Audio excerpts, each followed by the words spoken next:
Hello and welcome to Pro Trader Strategies Market Commentary for Thursday, July the 16th. I'm Eric Wilkinson, and yes, you very well may recognize me as the Wolfman from mainstream media, where I've talked about everything from the economic data, the geopolitical environment, and how that impacts the overall markets. And I do the same thing in these daily market commentaries, but I go a little bit further and talk about my portfolio and how I'm implementing options into that portfolio based on that economic, geopolitical, and market analysis.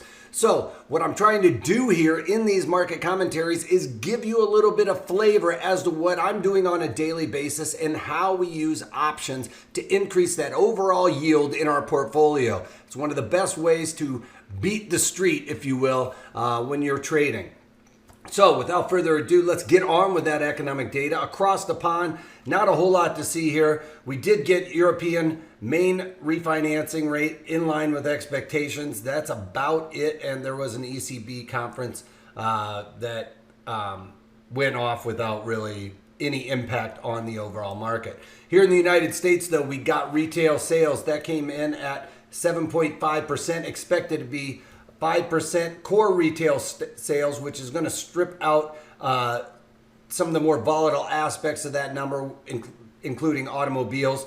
So that number being stripped out, that has a 7.3%, expected to be a 5.0. So automobiles really not taking a dent out of that number. I actually expected that the retail sales, including the autos, would be a little bit better even than what we were seeing there, because of my theory that a lot of people are now going to get away from public transportation and look to buy a car. One of the things that's offsetting that a little bit is the stay-at-home kind of economy where people are working from home more. But I do think that we are going to see automobile sales start to increase over the summer here.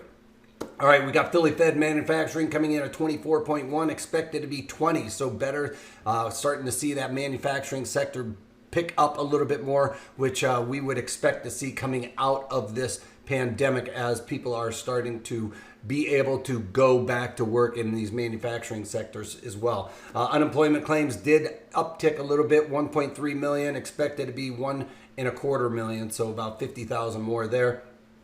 Business inventories, drawdown of 2.3%. In line with expectations there. Revision to the last month's number a little bit better. Also, National Association of Home Builders Index, which is the NAHB, if you saw that out there, it was 72, expected to be 60. We've talked about this as well, but a lot of people are moving out of the city areas, moving into the suburbs. These houses also are very, what's the word I'm looking for here? There's not a whole lot of inventory out there. So the builders are actually doing very well on this type of environment, because when there's low inventory of already existing homes, that they are starting to build. So they're starting to see this migration out of the city centers and into the suburbs, and are finding places to build homes. Natural gas storage is coming in at 45 billion cubic feet, expected to be 45 billion cubic feet right there. So let's take a look over at the markets. We are seeing crude oil have a little bit of weakness, but still holding on to that 40s. That is likely due to what we saw with the Philly Fed manufacturing. That uptick is going to show demand for distillates, which is going into the manufacturing process to make any type of plastic. That is going to drive up some of those crude oil prices, or at least support them, at least at this point. Gold coming off by about $10 right now on the day, but holding on to 1,800. We're seeing some volatility here in the equities as they're pulling off. It's a bit surprising. We're seeing gold come off as the dollar's continuing to show weakness. And then we go over to the bonds. They are starting to move higher, as it is going to be more of a flight to safety out of equities. We're really seeing that sector rotation where the stay-at-home tech sector is really weighing on the market. The FANG stock's not doing very well.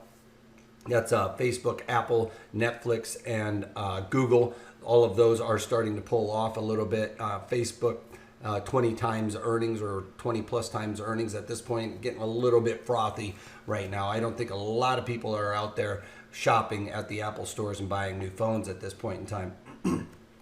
But Bonds back into the 180 handle there. VIX we're seeing make a little bit of move higher, but with the equities showing some weakness, I would expect the VIX to start moving a little bit higher throughout the day. As you can see here, the Dow Jones Industrial Average off 168 points, or just better than 0.5%. But NASDAQ leading the way to the downside, down about 150 points right now. Not quite on the lows of the day, but still seeing weakness as people are pulling out of that tech sector, giving a little bit of support over there to the blue chips in the Dow Jones, which I've been talking about for about a week now, that I think that we're going to start seeing this rotation out of those high flyer tech sectors that have been very parabolic. There's just everybody on the street, and people at home are probably looking to start to cover that. Something interesting I noted with that Tesla that I can't let go of. I haven't taken it off my watch list yet, but 50,000, just a couple of days ago, 50,000 new account, or 50,000 accounts at Robinhood were buying Tesla. Now, to me, when the retailer goes in there full swing, that's usually a time to start saying there's something wrong here, because the market has a tendency to hurt as many people as it can, as often as it can. And when you see that kind of influx of retailers, that usually signals a top. All right, retailers are usually very late to the game and are usually the ones that get punished for that. So I think that Tesla still has some room to the downside. I don't have any position in there. I'm kind of handcuffing myself with Tesla at this point. All right, E-mini S&Ps off by about 24 points, but again, not nearly suffering as bad as what we were seeing over there in the NASDAQ, and I do expect the NASDAQ to lead to the downside. So if you're looking for some type of pairs trade, it would be possibly to sell NASDAQ, maybe buy Dow, and try and take advantage of that. Breaking down the E-mini S&Ps, as we can see here, down 25 points. Overnight inventory very short, no attempt whatsoever to flush those guys out.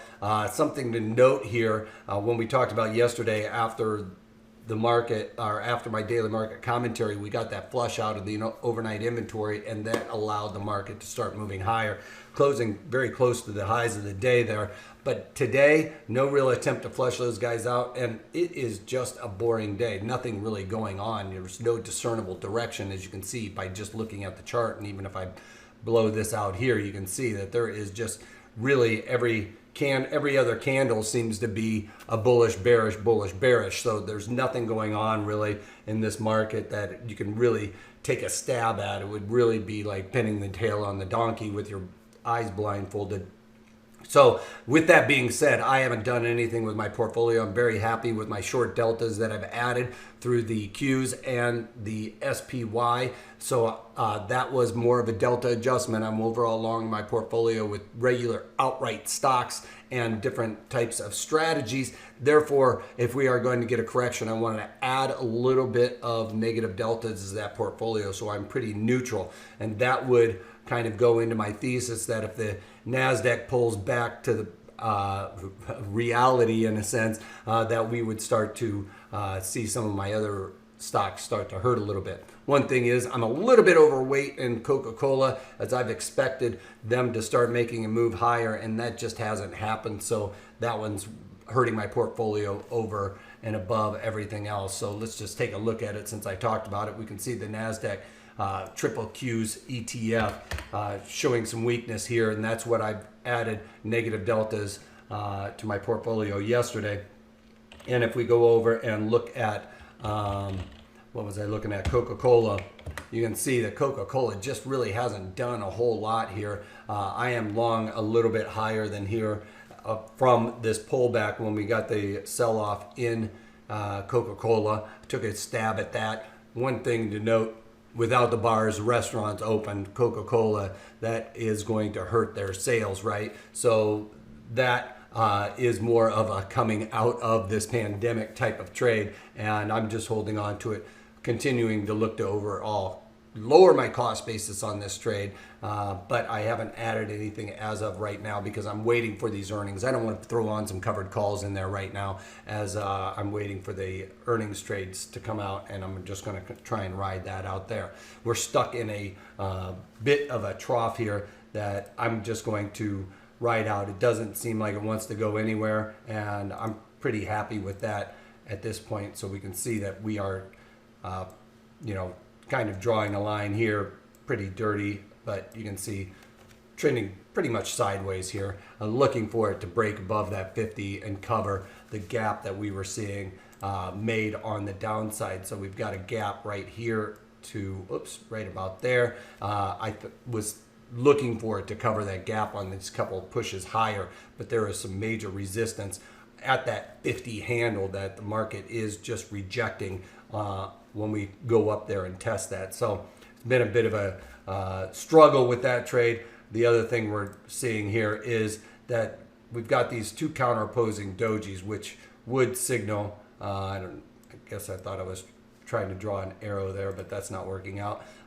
Let's just go with this one. This is usually a sign of a continuation pattern to the upside there. All right, and that's all I'm doing right now, kind of sitting on my hands as we're heading into earnings. I do have a lot of cash on the sidelines right now that I'm going to be looking to allocate for those earnings, so I don't want to do a whole lot of moving and shaking ahead of those with expectation of volatility expanding into those earnings, and then that's where I'm going to look to take advantage of that volatility crush.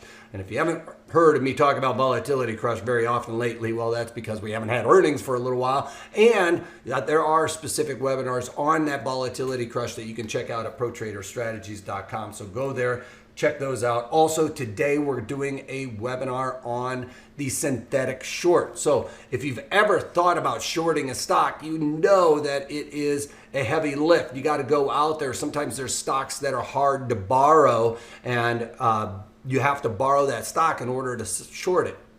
Plus, you have to come up with a major amount of margin for shorting a stock. You have to come up with 150% of the value of it, because you got to take the value on the short, and then they kick on a kicker of 50% on top of that. I'll go into all those details today and why this option strategy is better than going out there and shorting the stock. You don't have to pay the dividend, all of those things. And I'll show you the right duration, the right strike location, how we build that up in order to mimic exactly what a synthetic short stock position does. All right, so check that out. Go to protraderstrategies.com, and hope to see you at that webinar. That's all I got for you, other than we got to talk about our one last thing here, and that is the disclaimer. We are an educational company, and we are not trying to solicit you guys to jump on board with these trades. I'm not giving trade recommendations. I don't believe in that. I don't know your risk parameters. I don't know what's in your portfolio. So please take a moment